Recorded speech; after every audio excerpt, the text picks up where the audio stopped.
Okay, hello po and welcome sa isa namang video natin ngayong araw. And for today's video ay pag-usapan natin itong bagong video ni Super DM na at last inamin niya na dahil kay Idol, kay Chopaing Tulfo, kay Raffy Tulfo ay naban siya sa YouTube. At nung bumalik nga siya ay nag-iingat dahil ayaw niya nang ma-strike siya dahil na-report nga daw siya ni Raffy Tulfo. At the same time, nag-iba na rin siya ng mga content. Pero itong pagkakataon nito ay bumalik na si Super DM. Ang nakilala nating Super DM na wala nang kinatatakutan, sabihin na natin ganun. At yun nga, inamin niya na dito kung ano nangyari sa kanyang YouTube channel. At i-share na natin yung video ni Super DM. Okay, shoutout po. And pakinggan muna natin itong intro niya. Wala nang intro.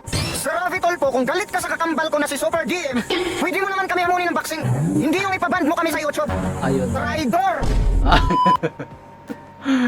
Traidor! Raffy Tulfo! Hindi ako nagsabi niyan, si Super DM ha. Traidor! Nako, Super DM. Hindi lang copyright strike ang mapapala mo dito, kung hindi, kaso na.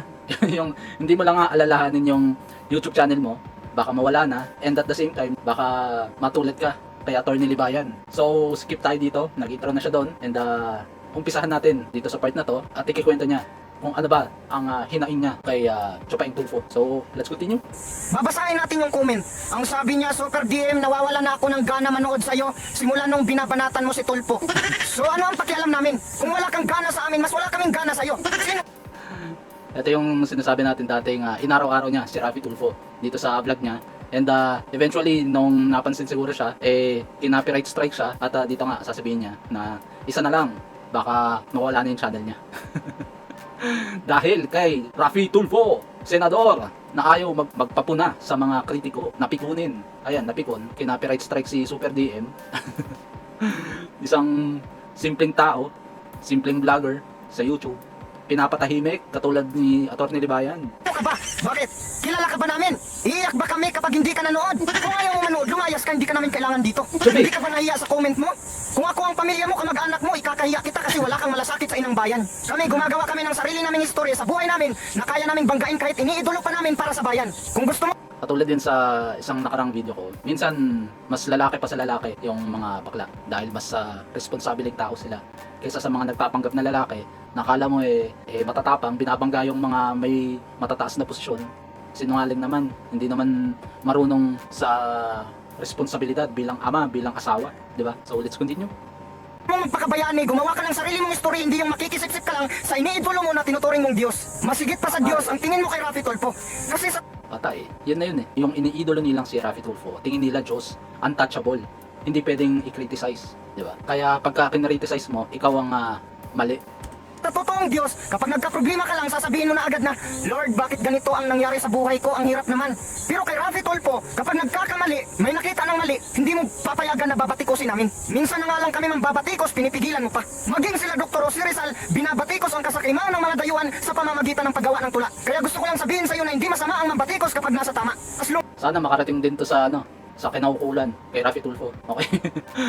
Alam naman natin kahit si Atty. Libayan pinapanood ni Raffy Tulfo, nai-impluwensyahan na ni Atty. Libayan si Raffy Tulfo. Okay? Nandiyadyaan na yan sa maliit na space ng utak ni Raffy Tulfo.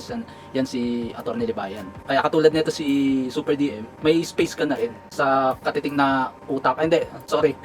Katiting na spatio, katiting na space sa utak ni Raffy Tulfo. Okay, yun ang ibig kong sabihin. Hindi yung katiting na utak ni Raffy Tulfo. Sorry. Nung as na hindi ka nagsisinungaling at hindi ka naninira, paano mo masasabi na ako ay naninira kung lahat ng sinasabi ko ay nararanasan ko na? Bakit? Hindi ba totoo na pinapahiya ni Raffy Tulfo ang mga sundalo hanggang sa nagpakamatay ito? Tapos nireport nyo ba yung video niya? Tapos ako kapag binabatikos ko yung mali niya, imas report nyo ako kaya mababand ang YouTube channel ko. Naglabas lang ako ng saloobin para mapansin ang inaing ng mga kababayan ko. Kayong mga kampo ni Tulfo, nasaan ang malasakit ninyo sa bayan? Okay lang may pagtanggol ninyo siya kapag nasa tama, pero huwag nyo ipagtanggol ang kanyang mali. Huwag nyo pasobrahan ang nararamdaman nyo para kayong mga biri na umiibig sa isang puta. Alam mo Raffy Tulfo, napanood ko yung kay Cherry White, ang bilis mo maka-action, pero scripted lang yung away-away nila, gusto lang magpasikat. Ang bilis mo makakulab kapag sikat Gusto ko lang magpakatotoo kasi Raffy Tulfo. Huwag mo Ilan na ba ng 295k? Maliit pa ba yan? Para kay Raffy Tulfo? Dahil milyones, 27 million. Ilang subscribers, ilang followers ba ang kailangan para mapansin ni Raffy Tulfo na mai-content sa programa niya, di ba? kami paglaruan. Ginagamit mo lang ang mga sikat na issue para bumango ang pangalan mo sa politika. Sana kausapin mo din kaming mga hindi kilala kapag pumasok sa opisina mo. Hindi man lang ako pinapahintay bago matapos ang biso-biso nila. Nabastos talaga ako doon hindi ako kinakausap sa opisina nila. Tapos ako pa ngayon ang i-report mo na bastos. Ni-report mo ako, nilagay mo doon sa report sa YouTube ko. Sexual abuse. Iwan Sexual abuse. Ang inang yan. Napanood niyo ba yung mga kahit inaraw-araw niya si Raffy Tulfo? May sexual abuse ba dun? Pinagpantasyahan ba ni Super DM yung katawan ni Raffy Tulfo? Wala akong narinig na isang pag-criticize ni Super DM na may sexual abuse na nangyari. Okay?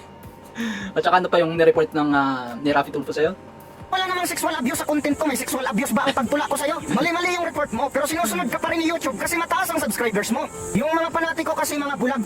Ayaw nila na batikusin ang mali mo. Ako panatiko mo rin ako, makikita mo naman yan sa mga dati kong video. Pero hindi ako magbulag-bulagan. Kakampi dapat tayo ng mga taong bayan at hindi ng mga politikong makapangyarihan. Huwag niyo kalimutan noon pa man, politika na ang sumisira sa ating bayan. Kapag ganito ang palaging nangyayari, para lamang At sa politika rin, sinisira ni Raffy Tulfo yung sarili niya. Dahil sa politika, mas lalo niyang sinisira yung pangalan niya.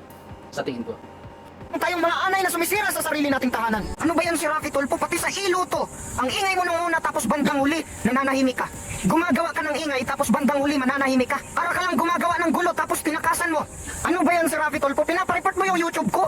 2 strike agad, 1 strike na lang, mababan na ako sa YouTube. Tapos yung report mo pa, harassment and bullying, grabe umiyak. Harassment and bullying. Wow, na-harass at bully si Raffy Tulfo, senator. Nako, harassment. Naharas daw at napikon dahil binuli ni Super DM si Raffy Tulfo. Alam niya kaya sinasabi niya na ay nambubuli na yung salitang bully? Dahil pagka nasa Senado siya o nasa programa siya yung nambubuli. Tapos yung mga small vloggers, aakusahan niya ng pambubuli. Ka na agad. Tula lang yun ha. Patawa pa lang yun, tula lang yun. Anak ka sa iring naway lubot si Raffy Tulfo, hinatulan mo na kaagad ang YouTube channel ko. Huwag kang umatol at nang hindi mahatulan. Ang busis ng kataas-taasan ay aking iginagalang kasama ang mga tunay na anak ng bayan. Subalit aking ilalabanan ang mga nang-aabuso sa kapangyarihan sapagkat ito'y pang-aapi sa mga nasa laylayan. Masakit marinig ang katotohanan, ngunit ang pagmamalabis ay di pa hihintulutan. Di ko nais na kayo'y saktan. Ang kakampi mo'y tinuturing kong kaibigan, subalit ang kakampi mo'y tinuturing akong kaaway. Mga kapatid, mahirap paglabanin ang parehong makabayan, subalit kung walang pagkakamali. Yan, hanggang dyan na lang yung video niya. And yun nga, inamin niya na kaya rin siya natatakot na maban na yung channel niya dito sa YouTube. Siyempre, sa kanya, isa ito sa mga, sabihin na nating bread and butter niya para kumita. So, kung mawawala yung channel niya, na wala naman siyang ginagawang masama sa tingin ko, ano lang naman pagka kikriticize sa katotohanan ang ginagawa niya. Imbes na itong si Raffy Tulfo, pinapatahimik yung mga kritiko niya via reporting sa YouTube or magkakaso sa mga tao. Okay lang naman magkaso, sabi nga nila, di ba? Wala namang problema. Pero katulad nito, magre-report ka ng walang dahilan or kasi nungalingan yung pag-report mo, hindi naman din tama yun, di ba? So yun, ito sa tingin ko ang pagbabalik ni Super DM, baka araw-arawin niya na naman to. Sana. Di ba? Para mabulabog yung mga Tulfo fanatics at magising sa katotohanan, di ba? So yun lamang po. At Super DM, I salute you. And continue mo lang yung kung anong sa tingin mo nararapat at yung katotohanan, di ba? So yun, hanggang dito na lamang po ang video natin ngayong araw. Please pakisubscribe po ako sa channel ko. And maraming salamat sa mga nanood at sumuporta dito sa video natin ngayong araw. And hanggang sa susunod, ingat po tayong lahat. Ciao, ciao!